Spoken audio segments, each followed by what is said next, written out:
IIT Kanpur से एक बेहद दुखद खबर सामने आ रही है। 25 वर्षीय एक युवा ने अपनी जान गंवा दी, शायद पढ़ाई के प्रेशर में। जी हां दर्शकों, आईआईटी कानपुर के अंदर पिछले 3 हफ्तों के अंदर ये ऐसी दूसरी घटना है जिसने देश भर के विद्यार्थियों की क्या सेहत है और उनका क्या हाल है, इस बात पे कई सारे सवाल खड़े कर दिए हैं। दर्शकों, हमारे साथ मौजूद है उत्कर्षा। और उत्कर्षा, पहले तो हमें ये बताइए इस केस के बारे में और आखिरकार जिम्मेदारी कौन लेगा। एक जानकारी आपको और दे दूं पहले कि ये अपनी बीवी और बच्चे के साथ हॉस्टल में रहता था, पीएचडी स्कॉलर था, और वहां से ये दुर्दशा ये कैसे?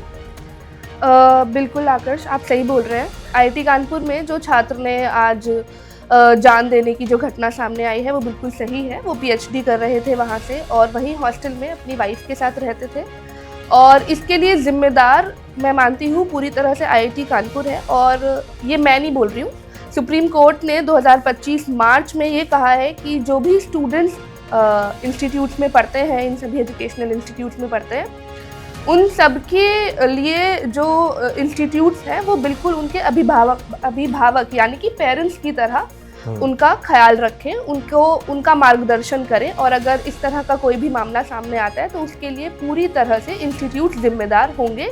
ये बात मेरी नहीं है, ये सुप्रीम कोर्ट की है, जो 2025 मार्च में सुप्रीम कोर्ट ने ये कहा था। इसके अलावा उसी समय एक एनटीएफ यानी कि नेशनल टास्क फोर्स भी सुप्रीम कोर्ट ने बनाई थी।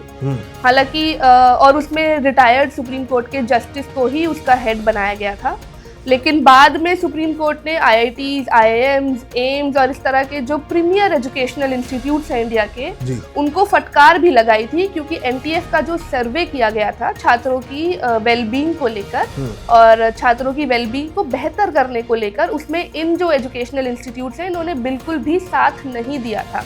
इस वजह से मैं पूरी तरह से मानती हूँ कि इसमें आईआईटी कानपुर जो है जिम्मेदार है। बिल्कुल आपने ठीक कहा, छात्रों पे पड़ रहे दबाव का कोई जिक्र ही नहीं कर रहा है। दुनिया जो देश में जितने भी बाकी सारे मुद्दे हैं, जितने भी बाकी सारे तनाव है, एक एग्जाम्पल है कि जिस हिसाब से किसान के ऊपर कितनी कुछ बीतती है। एक स्टैट आप कुछ बता रहे थे मेरे को कि जिस हिसाब से जो फार्मर्स है, स्टूडेंट्स है, उनका हाल फार्मर से भी बुरा है। Yes, exactly. जैसे हमारे देश को कृषि प्रधान देश माना जाता है, लेकिन हाल फिलहाल के जो स्टैट्स हैं, हाल फिलहाल का एनसीआरबी का डेटा यानी कि सरकारी डेटा, कुछ मैं अपना डेटा या अपनी संस्था का डेटा नहीं बता रही हूँ, 2023 का एनसीआरबी का डेटा के अनुसार किसानों से ज्यादा जो छात्र हैं वो छात्र जान दे रहे हैं अपनी, किसानों से ज्यादा। तो अब लगा लीजिए आप कितना बुरा हाल है, कितना बुरा हाल है। अब 3 हफ्ते के अंदर 2 लोगों ने अपनी जान दी है, तो सवाल पूछे जाने चाहिए आईआईटी कानपुर से। अब इसमें आगे किस प्रकार से कार्रवाई होनी चाहिए और क्या रहेगा सारा माहौल, उस पर थोड़ा प्रकाश डालिए। कार्रवाई तो 2024 में एक्चुअली वो आईआईटी दिल्ली में एक छात्र ने अपनी जान दी थी, जिसके बाद सुप्रीम कोर्ट ने इस मामले में स्वतः संज्ञान लिया था। अब इसमें आगे आईआईटी कानपुर को अपनी तरफ से जो है अपने जो संस्थान के जो स्टूडेंट्स की मेंटल वेलबींग और उनकी पढ़ाई लिखाई को लेकर जो भी दबाव, प्रेशर जैसी चीज़ें हैं, उनको रिजॉल्व करना चाहिए।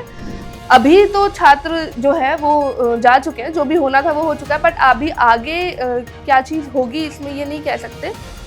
पर हाँ, एनटीएफ को लेकर, एनटीएफ जो भी सुप्रीम कोर्ट को की जो इसको लेकर गाइडलाइंस हैं वो फॉलो की जानी चाहिए और थोड़ी सख्ती बरतनी चाहिए इस तरह के प्रीमियर एजुकेशनल इंस्टीट्यूट्स को खास तौर पर।